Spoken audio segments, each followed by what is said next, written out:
मेरा एहसान आप सभी के साथ।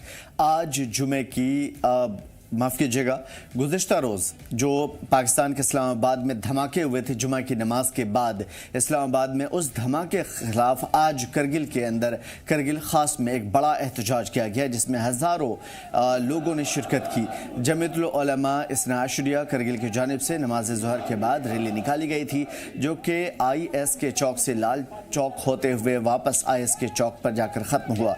मुजाहिरीन के हाथों में प्ले कार्ड थे, उन्होंने पाकिस्तान के ख़िलाफ़ नारेबाजी की और इसके अलावा सांको में भी नमाज के बाद एहतजाज हुआ। मुजाहिरीन ने कहा कि पाकिस्तान को इंसानियत के मामले में हिंदुस्तान से सबक लेने की ज़रूरत है, सीख लेने की ज़रूरत है। हिंदुस्तानी हुकूमत से अपील की कि इस मुद्दे को UN में उठाया जाए ताकि ऐसे वाक़यात दोबारा ना हों। दहशतगर्दाना जो देखने को मिला जुमे के दौरान, तो उस सिलसिले में आज पूरे करगिल की कौम सड़क पे है और उनके जो शहीद हुए हैं, जो मस्जिद में जो नमाज जुमा के जो आया हुआ था, उनके साथ उनको यहाँ पे हम जमीयतुल उलमा इस्ना अशरिया करगिल के बैनर के तले सब पूरा कौम सड़क पे है। आज यहाँ पाकिस्तान मुर्दाबाद कह रहा है और यहाँ पे हम तमाम करगिल कौम सड़क पर एहतजाज कर रहे हैं। बहुत ही अफसोस की बात है, बहुत ही दुख की घड़ी है ये। और जिस तरह से पाकिस्तान में इन्होंने जो हालात बने हैं, हमारा इस्लाम जो है कभी इसकी इजाज़त नहीं दे रहा है। आज हमारे एहतजाज का मकसद ही यही है कि हम यहाँ से ये पैगाम देना चाहते हैं कि ये मासूमों का कत्लेआम और इस तरह से एक दूसरे के खिलाफ जो ये साजिशें कर रहे हैं, जानबूझ के मुसलमानों को आपस में लड़ाने की जो साजिशें हैं, ये बंद होनी चाहिए। हमारा इस्लाम कभी इस चीज़ की इजाज़त नहीं देता है और हम पुरजोर तरीके से इसकी मजम्मत कर रहे हैं। और हम यहाँ से पाकिस्तान मुर्दाबाद के नारे लगा के पाकिस्तान की जो हुकूमत है उसको ये पैगाम देना चाहते हैं कि वो इन चीज़ों पे सख्त से सख्त जो है कार्रवाई करे और जो भी लोग इसमें शामिल है उनको सख्त से सख्त जो है सज़ा मिलनी चाहिए और आइंदा हो एहतियात करना चाहिए। कभी ऐसा चीज़ नहीं होना चाहिए कि किसी मासूम का जो है कत्ल हो, किसी मासूम का खून बहे। ये एहतजाज जो हमारे आज करगिल में हो रहा है, ये एक बजा एहतियाज है, ये एक इंसानियत की जज्बे की तहत एहतियाज कर रहा है।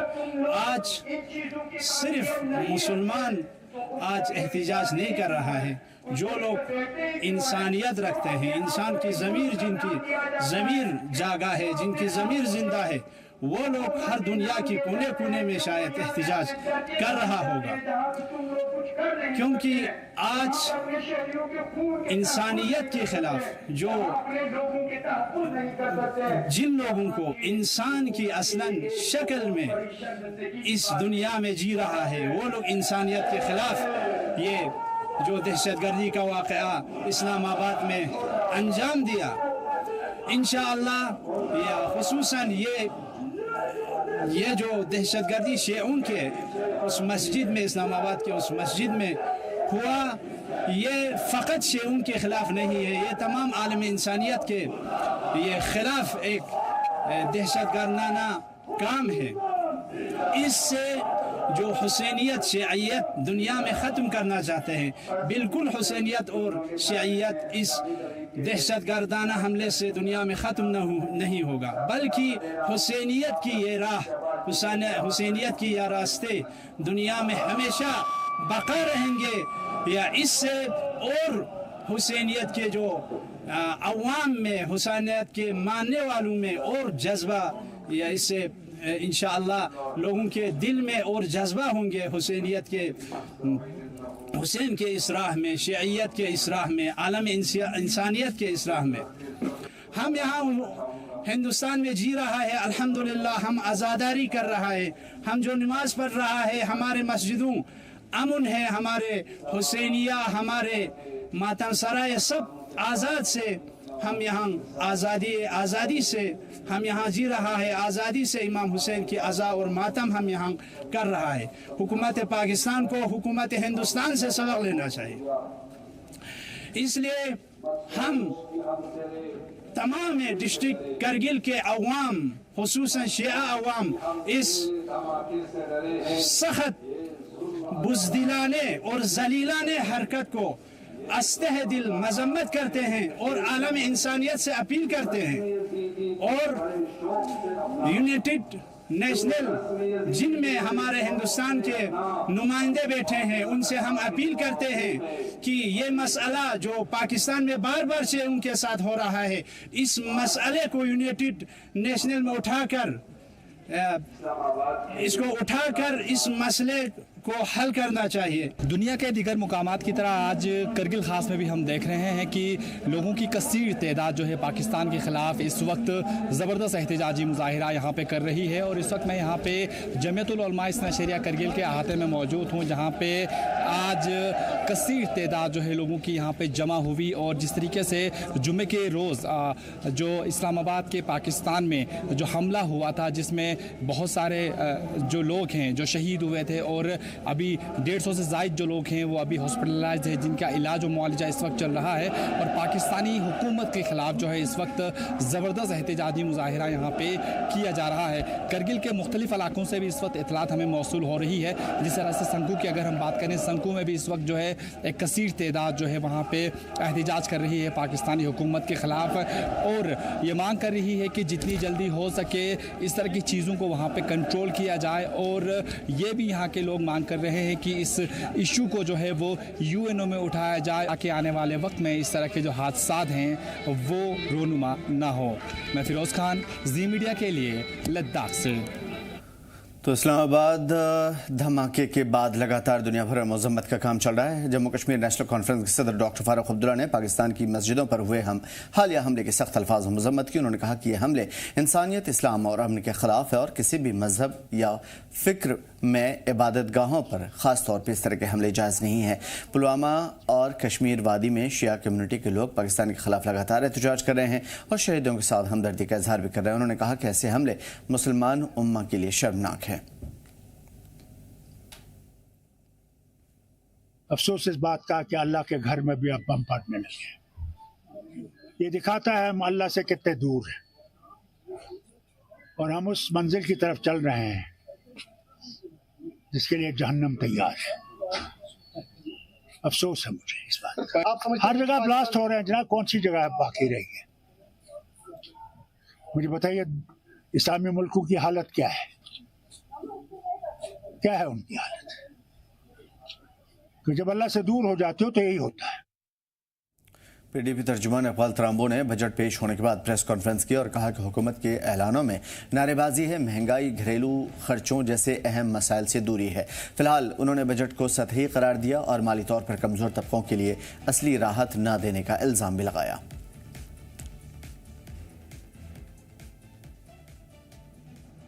जो गलत पॉलिसियां जम्मू कश्मीर के हवाले से इंप्लीमेंट की गई है, उन्होंने जम्मू कश्मीर की इकोनॉमी को इतना नुकसान पहुंचाया है जो एक हिसाब से इररिपेरेबल है। उन पॉलिसीज का नतीजा यह है कि आज जब हम देखते हैं जम्मू कश्मीर के लोगों का पर कैपिटा इनकम जो है नेशनल पर कैपिटा इनकम से बहुत कम है। आपको याद होगा 2019 से पहले जम्मू कश्मीर के जो इकोनॉमिक सर्वे के इंडेक्सेस हैं वो हिंदुस्तान की पहली 10 रियासतों में शुमार होते थे और इसमें इस कदर गिरावट आ गई है कि आज जम्मू कश्मीर के लोगों का पर कैपिटा इनकम जो है नेशनल एवरेज के 50% से भी कम हो गया है। ये नतीजा है उन पॉलिसीज का जो 2019 के बाद 7 साल यहाँ पर जमहूरी हुकूमत नहीं रही।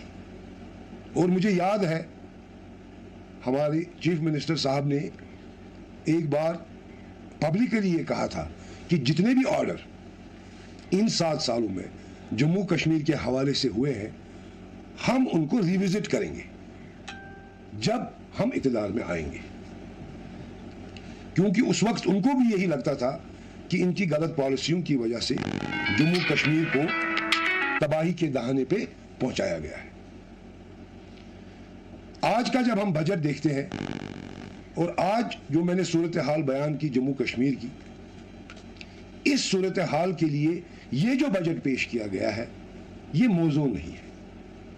एक अनयूजुअल सिचुएशन है जम्मू कश्मीर की, इकोनॉमी कोलैप्स होने के कगार पर है और एक ऑर्डिनरी सा बजट जिसमें कोई विजन नहीं है, जिसमें कोई प्लानिंग नहीं है, जिसमें कोई रिजल्ट की उम्मीद नहीं है, इस किस्म का बजट पेश करना जम्मू कश्मीर के लोगों के लिए last nail in the coffin के बराबर है। हमारी उम्मीदों के बरक्स, जम्मू कश्मीर के लोगों की उम्मीदों के बरक्स जो हमने इन 7 साल सहा है, यही एक वजह थी कि यहाँ के लोग इलेक्शन चाहते थे, अपनी हुकूमत चाहते थे, ताकि जो नुकसान इन 7 सालों में यहाँ पहुँचा है उसका अजाला किया जाए और लोगों की ज़िंदगी जो है वो बेहतर की जाए।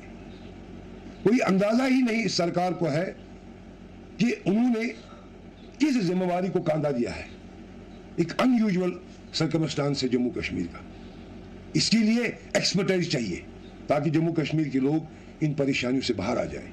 इतनी बड़ी जिम्मेवारी अपने कंधों पे लेके लोगों ने इतना बड़ा मैंडेट देके कितना लाइटली वो इस मसले को ले रहे हैं, वो ये बजट हमको दिखाता है।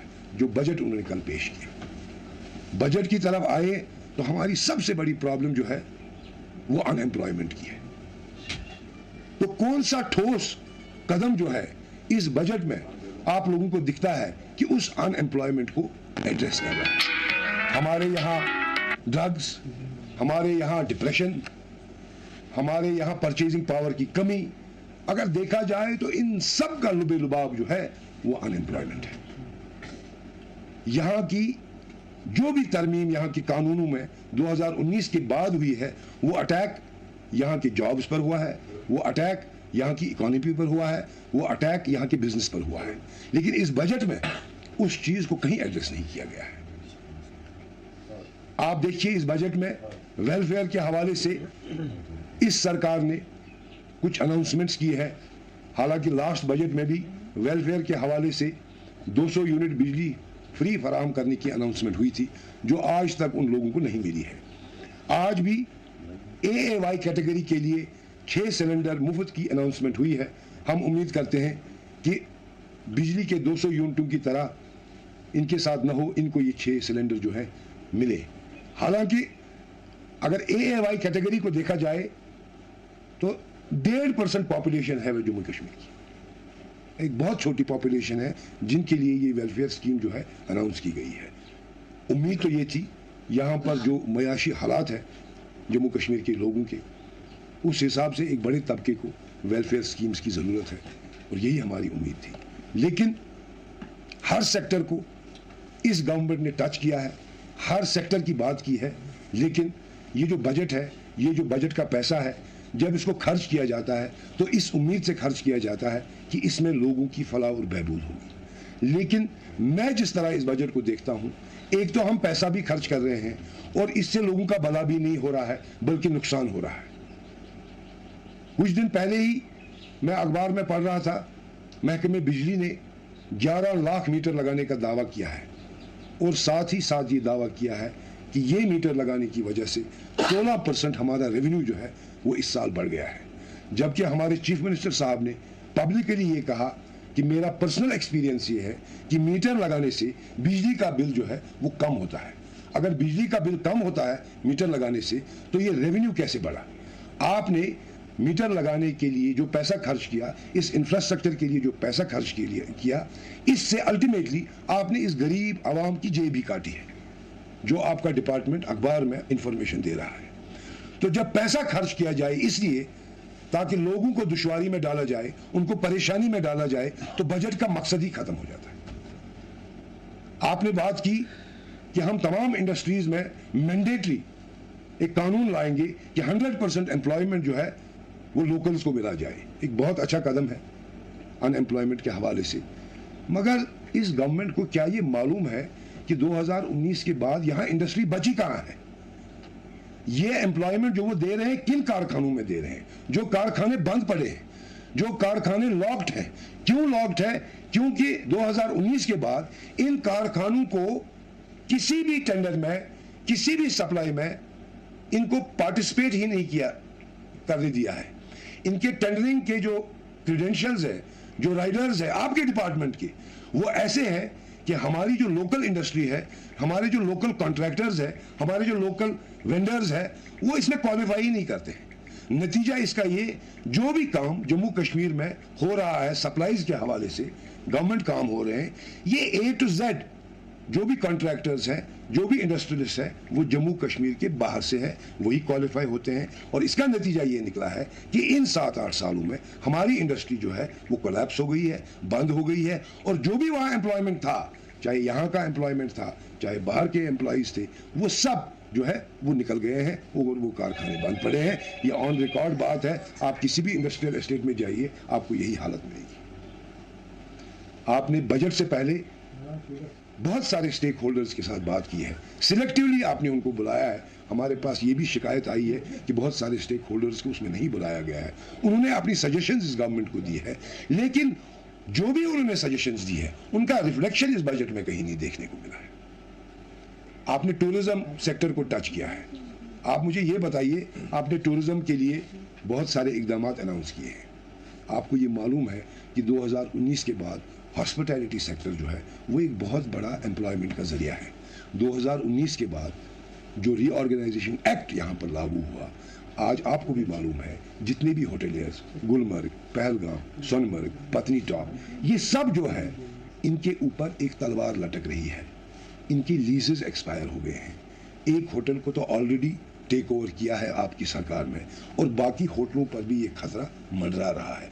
आप जो पैसा गुलमर्ग की स्की स्लोप्स पर, सोनमर्ग में, पहलगाम में, पत्नी टॉप में इंफ्रास्ट्रक्चर के लिए खर्च कर रहे हैं, क्या आपको मालूम है कि जहां इन हिल स्टेशंस में एम्प्लॉयमेंट के जरिए ये होटल है जो इस वक्त खतरे की कगार पर है, जो कभी भी बंद हो सकते हैं। जिस होटल को टेक ओवर किया गया रिसेंटली, उसमें भी 60 मुलाजिम काम करते थे, वो भी अपनी नौकरी से हाथ धो बैठे हैं। और हज़ारों की तादाद में होटल है जिनके बंद होने का इम्कान है, जिनमें जितने भी लोग एम्प्लॉय हज़ारों में काम करते हैं, उनकी नौकरियां खतरे में हैं। आप किस इंफ्रास्ट्रक्चर की बात कर रहे हैं? आपने उसके बारे में क्या किया है? आपके पास क्या प्लान है? आप किस तरह उनको रिहेबिलिटेट करेंगे? आप किस तरह उनको एश्योरेंस देके कि आप एक्सपेंशन कीजिए और एम्प्लॉयमेंट जनरेट कीजिए? आप क्यों ये पैसा जाया कर रहे हैं? आप क्यों, इसको बोलते हैं अंग्रेजी में to put the horse before the cart, आप इन चीजों की तरफ क्यों नहीं ध्यान दे रहे हैं?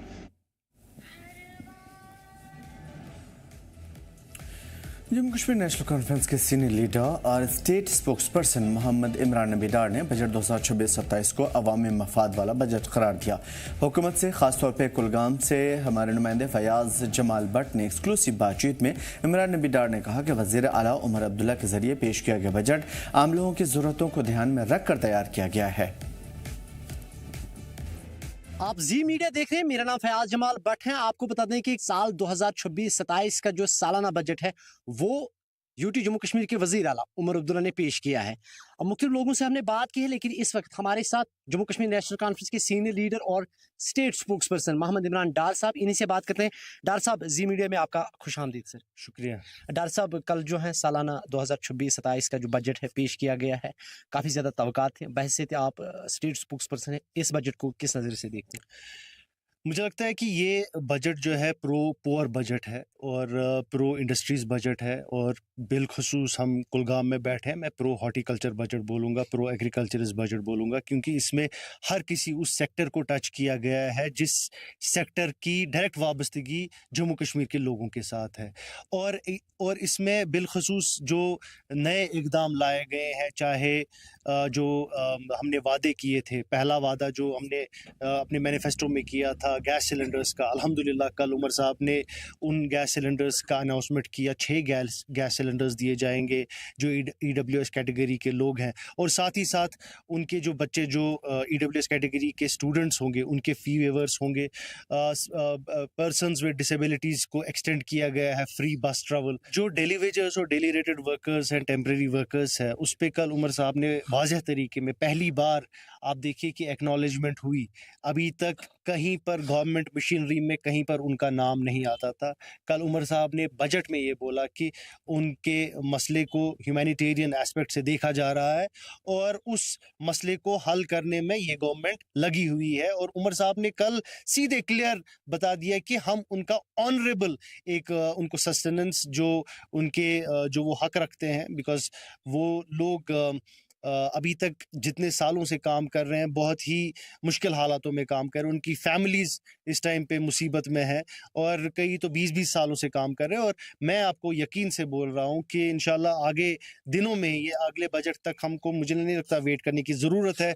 अगले कुछ महीनों में ही इंशाल्लाह आपको डेली वेजर्स के रिलेटेड एक बहुत अच्छी खुशखबरी मिलने वाली है। खासकर जो यहाँ की रीढ़ की हड्डी है, हॉर्टिकल्चर सेक्टर, उसको और मजबूत करने की ज़रूरत है। और वो तब मजबूत होगा जब ये हुकूमत खुद मुख्तार होगी। खुद मुख्तार मेरे कहने का मतलब ये है कि ये खुद के फैसले ले सकती है। इस टाइम पे ऐसे बहुत सारे इश्यूज हैं जहां पर हुकूमत मजबूर होती है, उमर साहब मजबूर होते हैं कि बहुत सारे एरियाज हैं जहां पर वो इस टाइम पे फैसला नहीं ले सकते। आपने अनबी डार साहब की बात सुनी और जिन्होंने कहा कि ये बजट जो है ये आम लोगों का बजट है, और साथ ही उन्होंने कहा कि अभी हमारे पास जो है 3.5 साल है और जो डिलीवेजर्स का मसला है या जो मालिकाने बागात का मसला है, ये दीगर जो मसले मसाइल है वो भी आने वाले असेंबली में जो है वो एड्रेस किए जाएंगे। जी मीडिया के लिए कुलगाम से फयाज जमाल भट्ट। जम्मू कश्मीर में उमर सरकार का बजट पेश किए जाने के बाद से जी जम्मू कश्मीर लद्दाख से बातचीत में लीडरान और आम लोगों का मिला जुला रद्द अमल सामने आया। कांग्रेस वर्किंग कमेटी प्रधान बबल गुप्ता ने कहा कि लोगों को बजट को काफ़ी उम्मीदें थी। उन्होंने ई बस सर्विस, ख्वातीन और दिव्यांगों को फ्री बस सर्विस, आशा वर्कर्स की सैलरी बढ़ाने और सरकारी स्कूलों में खेल मैदान बनाने के फैसले का काबिल तारीफ बताया। हालांकि उन्होंने डेली वेजर्स को फौरन पक्का करने की मांग भी उठाई। उन्होंने कहा कि पार्टी के सूबाई सदर और साबिक वजीर सरदार मनजीत सिंह ने बजट को पुराना बताते हुए कहा कि नौजवानों के रोजगार, डेली वेजर्स और किसानों के लिए कोई ठोस कदम नहीं उठाया गया। अच्छा बजट है, मिला जुला बात। ये नहीं कहूंगा कि बहुत बुरा है, अच्छा बजट है। कुछ कमियां रह गई हैं उसके बारे में बताना। एक तो उन्होंने कहा कि हम 200 नई बसें चलाएंगे जो लेडीज जो फ्री करती हैं, सफर करती हैं। बड़ा अच्छा फैसला है। दूसरा इन्होंने फैसला किया, उसकी मैं तारीफ करता हूँ। सबसे अच्छा फैसला ये किया कि जो हमारी इंडस्ट्री है वहाँ पे लोकल यूथ को नुमाइंदगी दी जाए। आपको याद होगा जब स्टेट हमारी थी, जब स्टेटहुड नहीं थी, हमारी रियासत थी, तो उस समय एक फैसला लिया गया था कि 70% लोग जो है लोकल यूथ यहाँ पे इंडस्ट्री में काम करते थे। लेकिन अब तो इंडस्ट्री में 10% लोग भी नहीं है। अच्छा फैसला है, इसकी जितनी भी तारीफ की जाए कम है। दूसरा इन्होंने एक फैसला किया कि 6 सिलेंडर हम साल में जो है WY वालों को फ्री देंगे। तो उसमें मैं कहता हूँ, और एक एडमिशन जो है कॉलेजों में भी WY वालों को फ्री में एडमिशन मिलेगी। ये भी अच्छा फैसला है। लेकिन मैं ये कहना चाहता हूँ इसके साथ ही कि WY वाले हमारे स्टेट में मैं सुनता हूँ मुश्किल से 10% लोग होंगे। तो ये फैसला कि BPL के लोगों के लिए लिया गया था तो बहुत ही अच्छा फैसला था, क्योंकि BPL की ज्यादा कैटेगरी है, AWY वालों की बहुत कम कैटेगरी है।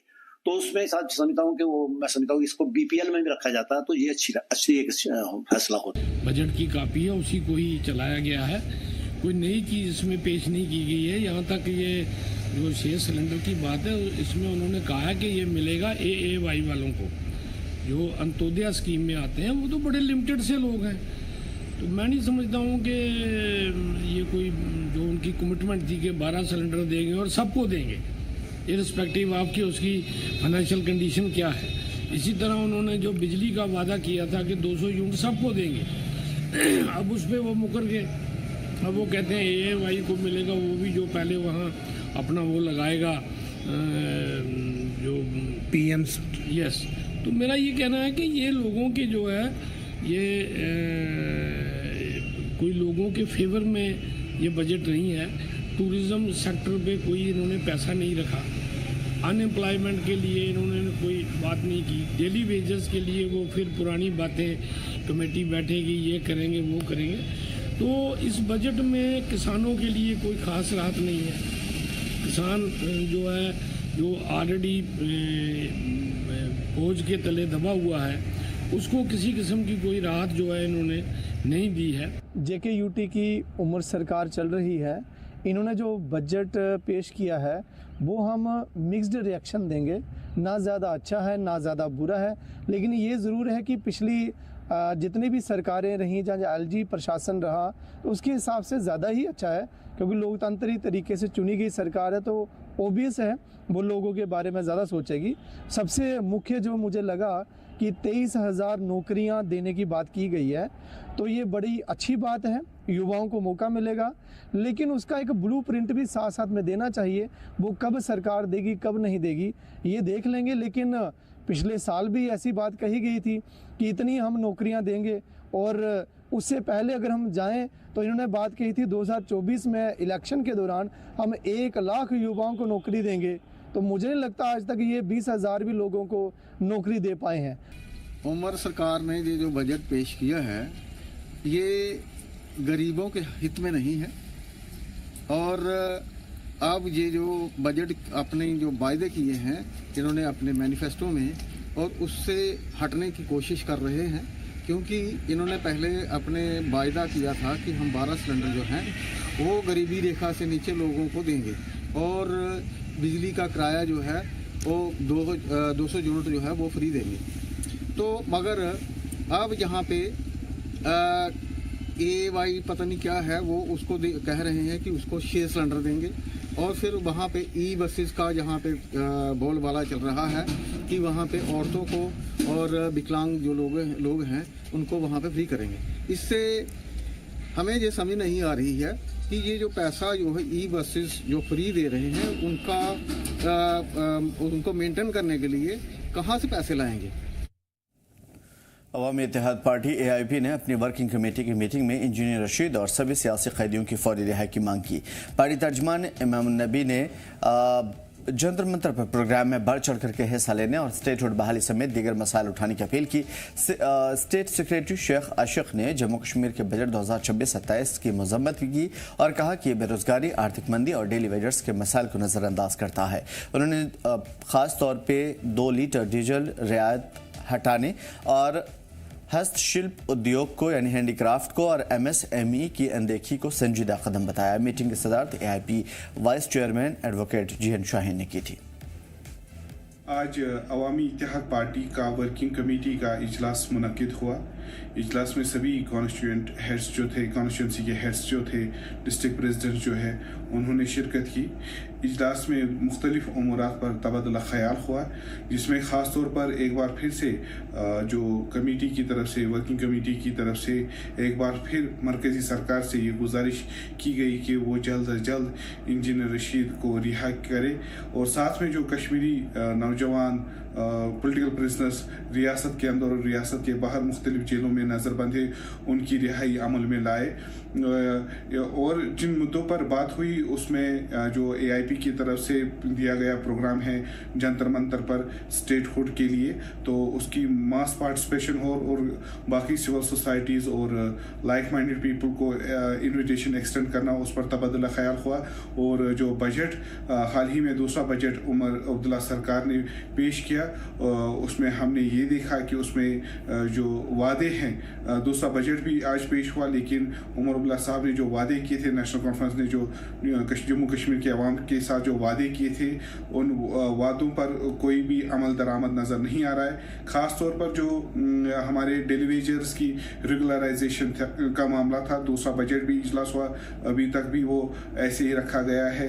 और जो फ्री 200 यूनिट बिजली का मामला था वो कहीं नज़र नहीं आया इसमें। और साथ में जो गैस सिलेंडर्स का मजाक बनाया, अब जहां उनका वादा था कि पूरे अवाम को, वो जम्मू कश्मीर के अवाम को वो 12 सिलेंडर्स मुफ्त देंगे, पूरे अवाम को छोड़कर उन्होंने एक मखसूस एक सेक्शन लिया है AAY का।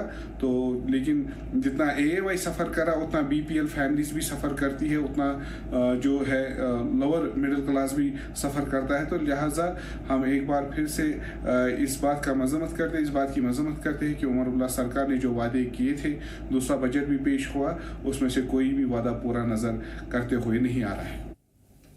इंडियन यूथ कांग्रेस के सदर उदय भानुचब ने पार्टी हेडक्वार्टर श्रीनगर में मीडिया को तंजीम की सियासी हिकमत अमली और आने वाले प्रोग्राम की जानकारी दी। उन्होंने कहा कि यूथ कांग्रेस पूरे यूटी में नौजवान वोटरों को जुटाने और पार्टी को ग्रास रूट लेवल पर मजबूत करने के लिए आउटरीच प्रोग्राम तेज कर रही है। चिब ने बेरोजगारी, महंगाई, तलबा, नौजवान पेशावर लोगों के मसाइल उठाने का वादा किया। पार्टी वर्कर्स ने अवाम के साथ एकजुट और एक्टिव रहने की अपील की। प्रेस कॉन्फ्रेंस में कई सीनियर लीडर मौजूद रहे।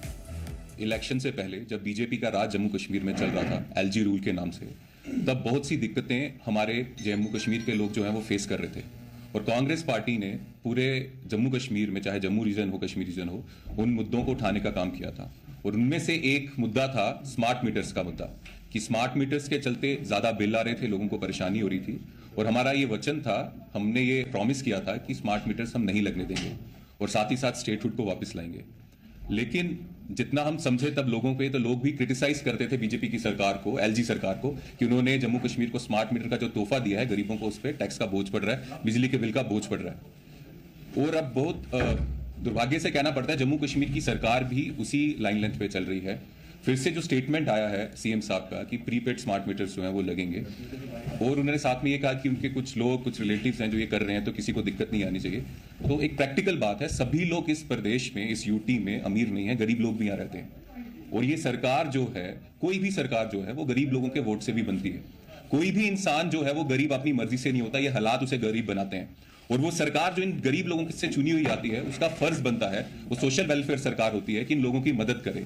इन्हीं लोगों का टैक्स का पैसा जो है इन लोगों की भलाई के लिए कैसे यूज हो, उसके लिए करे, कोई प्राइवेट कंपनी जैसा काम ना करे। इसलिए हमारी अपील है कि ये जो प्रीपेड स्मार्ट मीटर वाला जो इशू है, इस सरकार को समझना चाहिए, इसको वापस लेना चाहिए। यूथ कांग्रेस ये डिमांड करता है। और हाँ, जब जम्मू कश्मीर की सिचुएशन अच्छी होगी, लोग सभी अफोर्ड कर पाएंगे, तब आप इसको जरूर लाइएगा। लेकिन अभी के समय जब सब लोग इसको अफोर्ड नहीं कर सकते, आप प्रीपेड मीटर ला रहे हैं और जो लोग अफोर्ड नहीं कर सकते, इसका मतलब वहां बिजली चले जाएगी और वो सरकार, लोगों की सरकार अलो कर रही है, वो लोग बिना बिजली के रहें, ये सही नहीं है, हमें ऐसा लगता है। साथ ही साथ एक लड़ाई और है जो हमने इलेक्शन से पहले की थी कि जम्मू कश्मीर को राज्य का दर्जा मिलना चाहिए और हमारे स्पेशल राइट्स, हमारी जमीन जो है वो प्रोटेक्टेड रहनी चाहिए, और जितनी भी सरकारी नौकरियां हैं वो जम्मू कश्मीर के यूथ के लिए रिजर्व होनी चाहिए।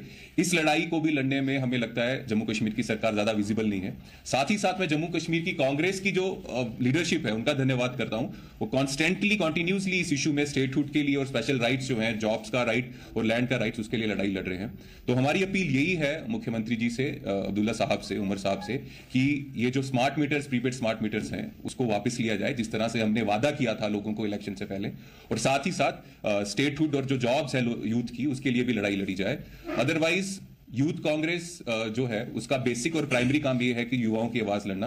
तो हमें ये आवाज बीजेपी सरकार और जम्मू कश्मीर सरकार के खिलाफ अगर खड़ा होना पड़ेगा इन मुद्दों के लिए, तो हम खड़े होंगे।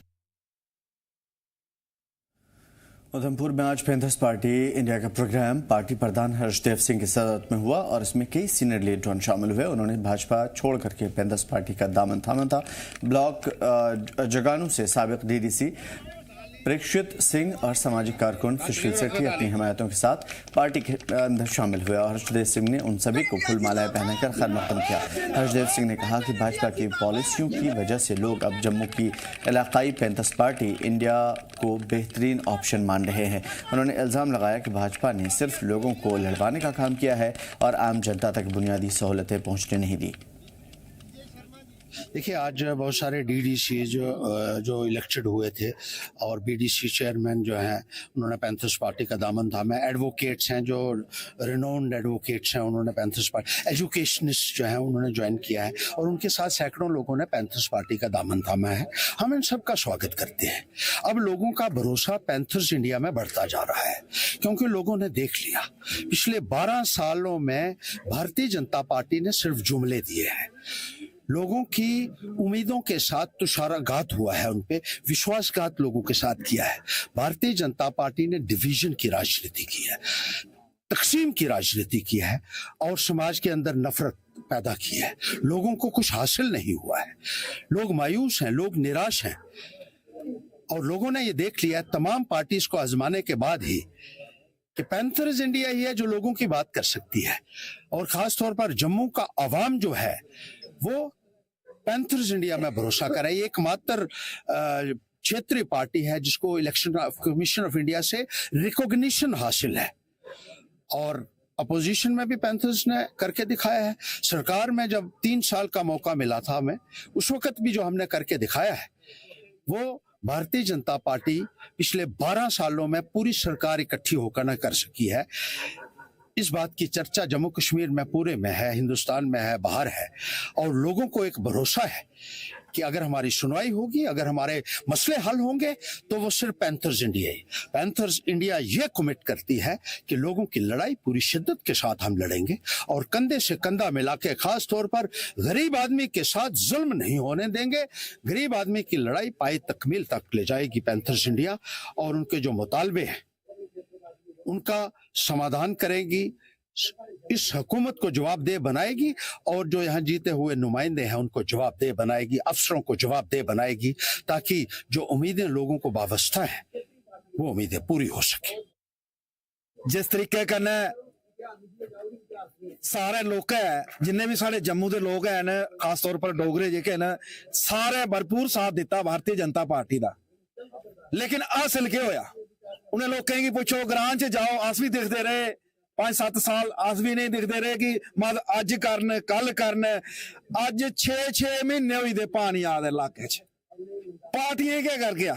पार्टी चाहे जिन्नी मर्जी बड्डी होग, झंडे बड़े बड़े होंगन, डंडे ला दे होंगन, ओहदे नाल रज नहीं होना। लोकें पानी चाहिदा, बिजली चाहिदी, और सारे जेका नौजवान तबका उन्हें रोजगार चाहिदा।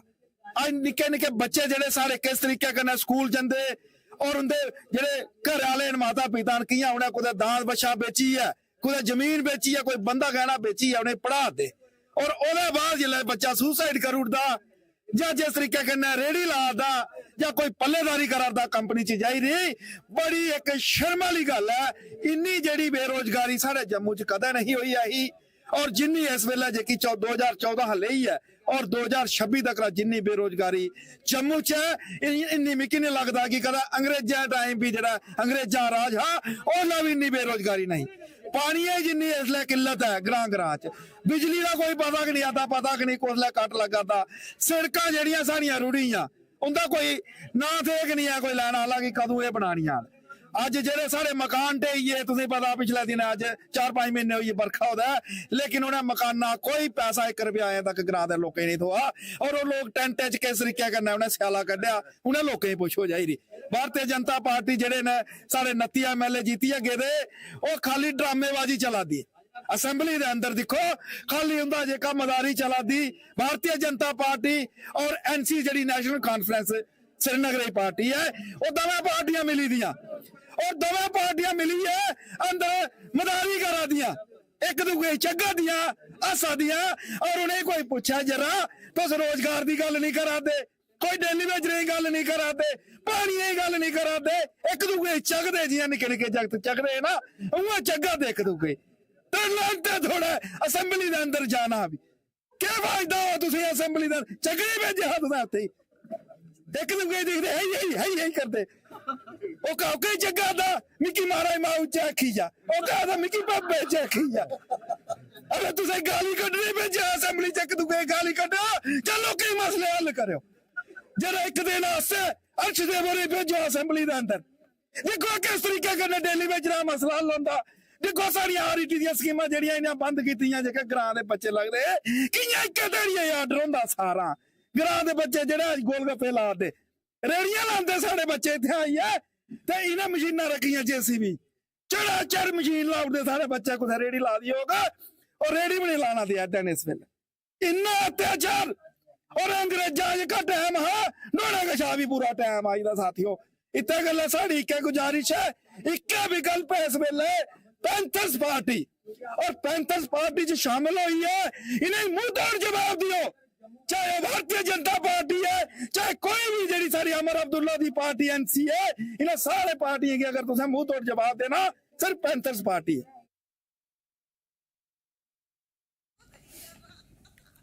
और पुंछ के डिप्टी कमिश्नर अशोक कुमार शर्मा ने आज जिले के वर्किंग जर्नलिस्ट के साथ एक अहम मीटिंग की थी। मीटिंग का मकसद था मीडिया से जुड़े हुए मसाइल पर चर्चा करना और इंतजामिया और प्रेस के बीच में तालमेल को मजबूत करना।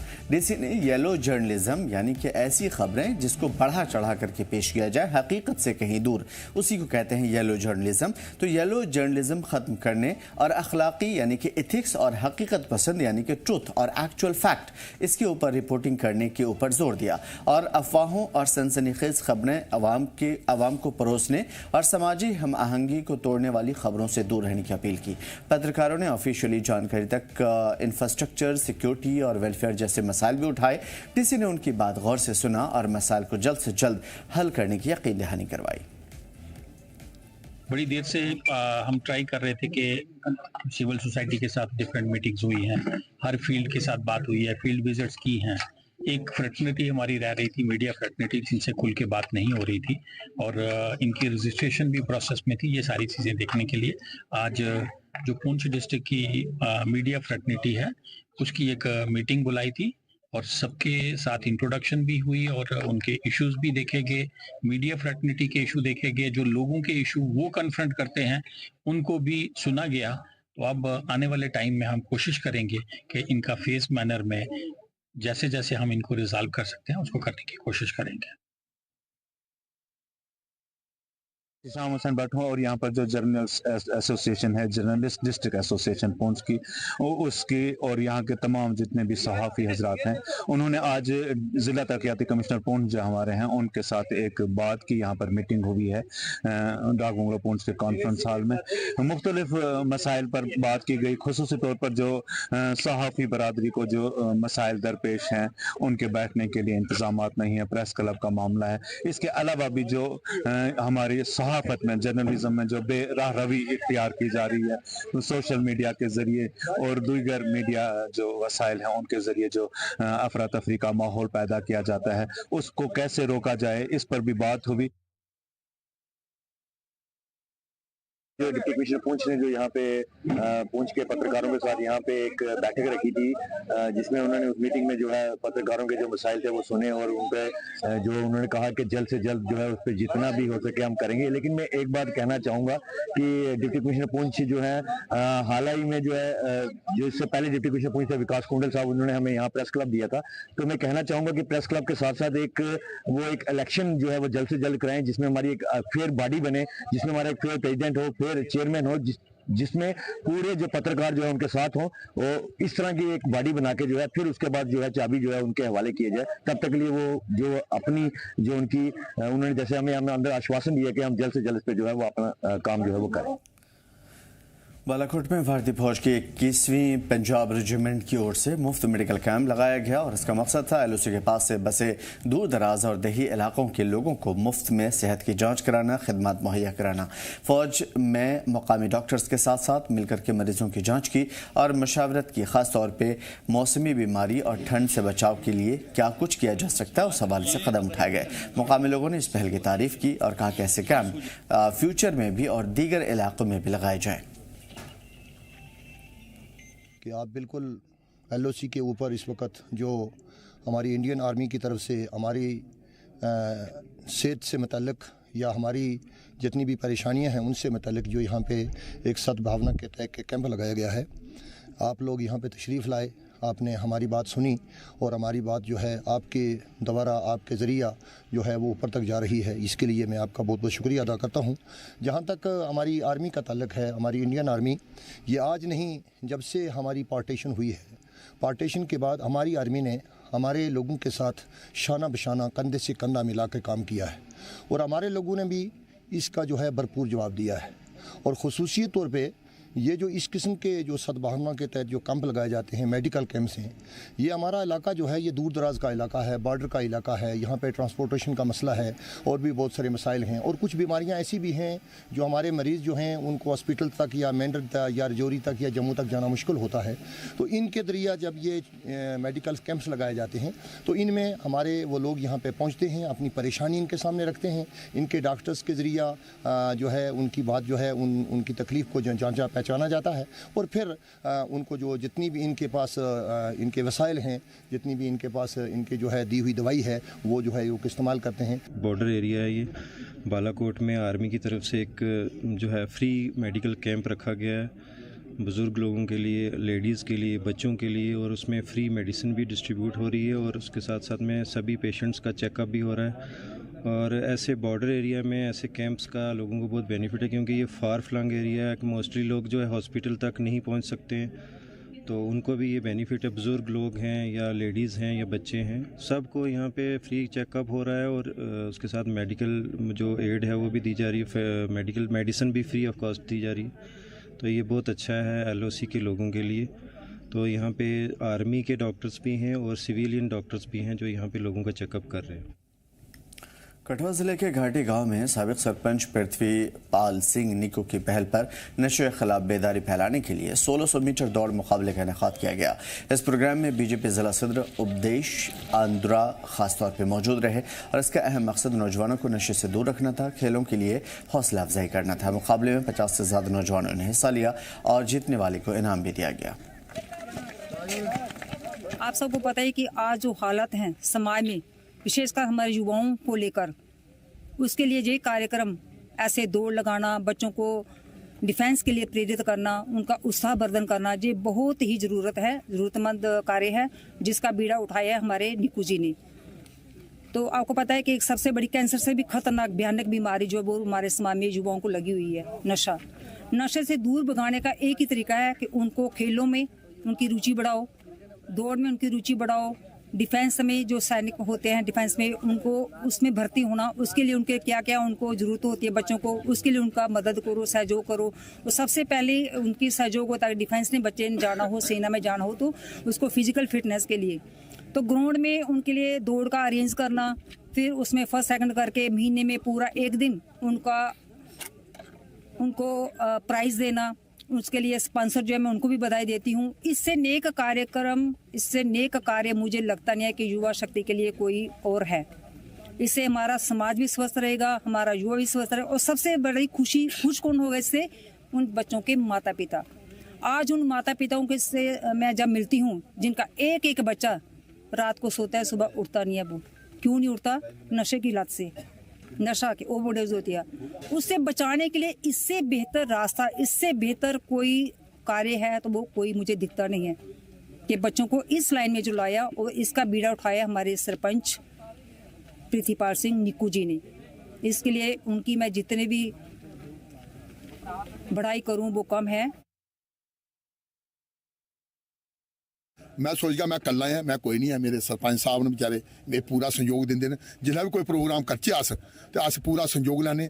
अज दी जड़ी साढ़े मेन चीफ गेस्ट है district president Bharatiya Janata party दी साड़ी भैन उपदेश मैडम जी, जिन्हें अज असेंगी मार्गदर्शन भी दिता है।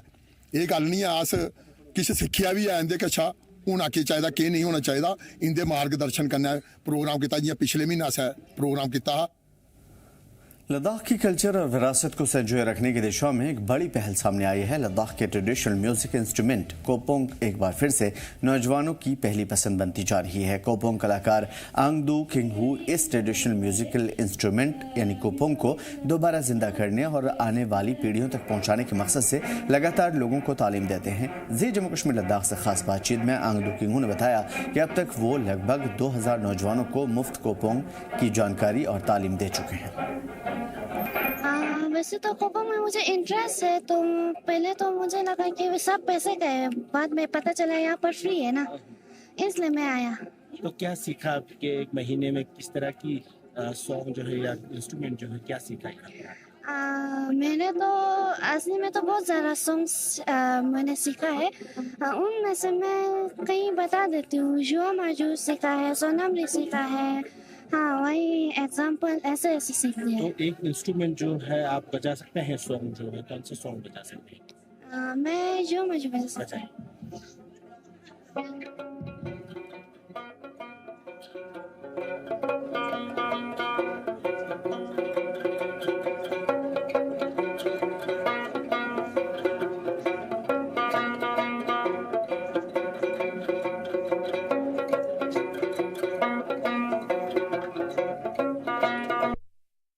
आप सभी देख रहे हैं जी मीडिया जैन के लद्दाख। इस वक्त मैं लोचावा ऑडिटोरियम लेके और लोचावा ऑडिटोरियम में हूँ, जहाँ पर एक महीने का जो कोपोंग क्लासेस यानी कोपोंग जो इंस्ट्रूमेंट है, लोकल जो इंस्ट्रूमेंट, उसका जो बच्चों को देने का जो कि निःशुल्क है, फ्री ऑफ कॉस्ट है, वो जो कि पढ़ाते हैं मास्टर जो है आंगदू किंगहू सर जो है, वो हर साल जो बच्चों को फ्री ऑफ कॉस्ट जो है कोपोंग क्लासेस देते हैं। तो इसी विषय में अभी हमारे साथ ज़्यादा जानकारी के लिए जुड़े हैं आंगदू सर।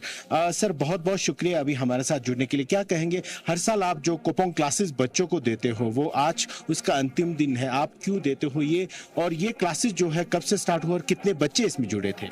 जिम्मेले जुले ये कोपोंग क्लासेस हर साल की तरह इस साल भी एक मंथ का मैंने वर्कशॉप रखा हुआ है। तो आज इसका क्लोजिंग डे, तो ये कुपोंग इंस्ट्रूमेंट अगर हम आज से 15 साल के पहले बात किया तो ये इंस्ट्रूमेंट लद्दाख में ऑलमोस्ट ख़त्म होने के थे। तो इसको देखते हुए मैंने इस कुपोंग का क्लासेस हर साल फ्री ऑफ कॉस्ट बच्चों को सिखाना शुरू किया। तो स्टिल डेट मेरे ख्याल से 15-2000 स्टूडेंट ने क्लासेस ज्वाइन किया। तो उसमें से 100-200 बच्चे अभी अच्छा बजा रहा है। तो एक तो ये है जिग्मेल है कि इस इंस्ट्रूमेंट को हमने प्रिजर्व करना, कल्चर को आइडेंटिटी को बचा के रखने के लिए ये क्लासेस में हर साल फ्री ऑफ कॉस्ट दे रहा हूँ। और एक साइड से हम देखें तो आज के दिन में बच्चों को एंगेज रखना भी बहुत ज़रूरी है, क्योंकि आजकल ड्रग्स कर लेके हमें सब सोसाइटी में सबको पता है। तो बच्चों को यहाँ कम से कम 2 घंटे यहाँ एंगेज रहता है। तो बच्चे साथ साथ में अपना फोक इंस्ट्रूमेंट भी सीख रहा है, तो इसमें एंगेज भी रह रहा है। जी क्या कहेंगे इसमें बच्चों का रुचि जो है, इंटरेस्ट जो है, किस तरह से है? इंटरेस्ट तो आप जो बच्चों ने यहाँ पर क्लासेस पहले ज्वाइन किया तो उस समय ऑलमोस्ट 200 से ऊपर आए बच्चे। तो उसमें से 50-60 बच्चे फिर निकल के गया। तो किसी को लगा कि इंटरेस्ट आउट ऑफ इंटरेस्ट हो गया, किसी को लगा कि इंस्ट्रूमेंट नहीं मिला। बाकी जिनके पास जिनको इंटरेस्ट है और वो सीखना चाहता है वो रेगुलरली आके मेहनत कर रहे हैं बच्चे। जी तो क्या कहेंगे ये जो क्लासेस जो है कब से स्टार्ट हुआ और पहले जो है कितने बच्चे की रजिस्ट्रेशन हुई या पूरे बच्चे यहाँ पर आए जिनको रजिस्ट्रेशन नहीं मिली? रजिस्ट्रेशन तो ऐसा कोई इशू नहीं है कि मिले ना मिले, क्योंकि ये फ्री ऑफ कॉस्ट है तो ओपन रजिस्ट्रेशन है। तो इस साल लास्ट ईयर से इस साल थोड़ा कम है। लास्ट ईयर तो ये हॉल लोसा पूरा भर गया था, उस समय कम से कम 300-400 बच्चे ने ज्वाइन किया। तो इस साल भी 200 करीब 200 थे। तो स्टिल लास्ट तक 140-50 बच्चे रह गया। जी किस तरह के जो है आप इंस्ट्रूमेंट यहाँ पर बच्चों के सिखाते हैं? BSc जी अभी हमारे साथ एक पार्टिसिपेंट्स जुड़े हैं। सर आपका नाम? कुंचुक सेंजिन जी। क्या कहेंगे आप भी जो है इस कुपोंग क्लासेस में आए हैं, क्या कहेंगे 1 महीने के क्लासेस में आपने क्या सीखा, किस वजह से आप इस क्लासेस में आए थे? जी मैं वैसे भी गाना गाने में शौक रखता हूँ, तो मैंने सोचा कि पहले से मैं यही एक वो था, मतलब शौक था कि कुपोंग जो है सीखने का शौक था, और भी इंस्ट्रूमेंट्स सीखने का शौक तो था, लेकिन मौका बिल्कुल नहीं मिला। तो इस बार अभी फ्री हूँ तो फिर मैंने सोचा कि कुपोंग सीख लेते हैं। और ये जो है ईस्टर्न लद्दाख स्पेशली हमारे रीजन का बहुत एक इम्पोर्टेंट एक इंस्ट्रूमेंट है जिसको सांबा जिले के विजयपुर में उत्तरवाहिनी नगरोटा गांव में बीजेपी के रियासती सदस्य सत शर्मा ने बजट पर चर्चा की। प्रोग्राम की सदारत बीजेपी प्रदेश सेक्रेटरी अरुण शर्मा ने की थी और इस मौके पर एमएलए चंद्र प्रकाश गंगा, जिला सदर आशा रानी, महिला नेता रेखा महाजन समेत दीगर मौजूद रहीं। सत शर्मा ने मरकजी वजीर निर्मला सीतारमण के जरिए पेश किए गए बजट को अवाम दोस्त बजट बताया। पार्टी के सभी प्रमुख कार्यकर्ताओं के साथ हमारे यहाँ के जुझारू विधायक चंद्र प्रकाश गंगा जी के साथ हमारे पार्टी के सभी सीनियर लीडर्स उनके साथ मिलकर पार्टी के कार्यकर्ताओं के साथ बातचीत की है। पूरे देश भर का बजट हम लोगों के सामने है और पिछले ही कुछ दिन पहले जम्मू कश्मीर का बजट भी जो था मुख्यमंत्री जी के माध्यम से पेश किया गया। और मरकजी बजट 2026 की तशहीर और बेदारी मुहिम के तहत नगरोटा विधानसभा में बीजेपी एमएलए दिव्यानी राणा ने राजौरी डाक बंगलो में प्रेस कॉन्फ्रेंस की थी। उन्होंने वज़ीर ख़ज़ाना निर्मला सीतारमण की ओर से बजट पेश किए जाने को अवाम दोस्त बताया और कहा कि ये लोगों की दिशा को तय करेगा। केंद्र सरकार का जो नेतृत्व है वो कैपेक्स डेवलपमेंट में है और ये बड़ा जरूरी है, क्योंकि जब कैपेक्स की बात की जाती है अक्रॉस ऑल डिपार्टमेंट्स, चाहे आप एजुकेशन की बात करें, चाहे आप हेल्थ और मेडिसिन की बात करें, जो आप बिल्डिंगें देखते हैं, जैसे कोई अस्पताल देखते हैं, कोई स्कूल देखते हैं, ये सारा कैपेक्स डेवलपमेंट के माध्यम से होता है। जहां आप IIT, एम्स, ये सारा कैपेक्स के माध्यम से होता है। तो ये केंद्र का नेतृत्व रहता है। ये बड़ा जरूरी है कि जो गैप जम्मू कश्मीर के भी बजट में था कैपेक्स के माध्यम से, उसको भी प्लग करने में हमारा मदद कर रहे हैं। फिलहाल इस बुलेटिन में इतना ही। मैं दीजिए इजाजत। देखते रहिए जी जम्मू कश्मीर लद्दाख।